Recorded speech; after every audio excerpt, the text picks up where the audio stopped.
Долги години, а можеби и децении ќе трае судењето за трагедијата во Кучани, со оглед на тоа што има околу 1500 докази и безмалку 300 сведоци. Обвинението за пожарот во Кучани е распослано на 165 страници и ја пресликува нефункционалноста на институциите во последниве 13 години. Најмалку 3, а најмногу 20 години затвор ги чекаат 34-цата обвинети. Според обвинението, никој не работел законски.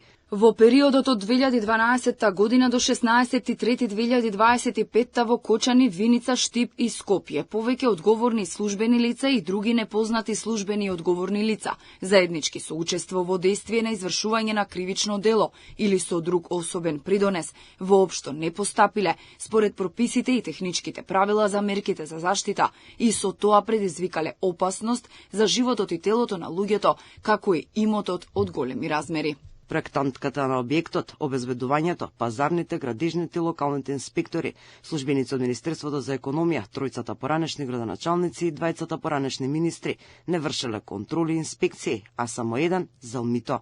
Службеник од Министерството за економија на два пати зел по 200 и 3600 евра за лиценците на дискотеката Пулс. Джеваир Камбери во 2019 побарал и добил 200 евра од првоосомничениот собственик на Пулс, Дејан Јованов, без да биде спроведена постапка за добивање лиценца. Истото се повторило и во 2024.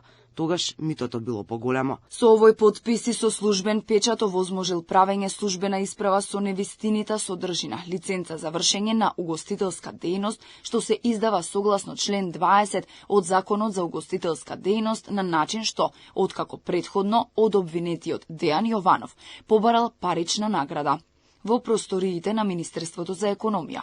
Од обвинетиот Дејан Јованов примил подарок, парични средства во износ од 226.000 денари, пошто веднаш потоа, без да биде спроведена законски пропишаната постапка, на обвинетиот Дејан му издал фалсификувана службена исправа. Покри 34-цата обвинети, меѓу кои се синот и братот на Дејан Јованов, се гонати фирмата чија е дискотеката, како и фирмата за обезбедување и проектантското друштво. Во затворски куќен притвор се 15 обвинети. Обвинението се уште нема добиена оценка од кривичниот суд во Скопје.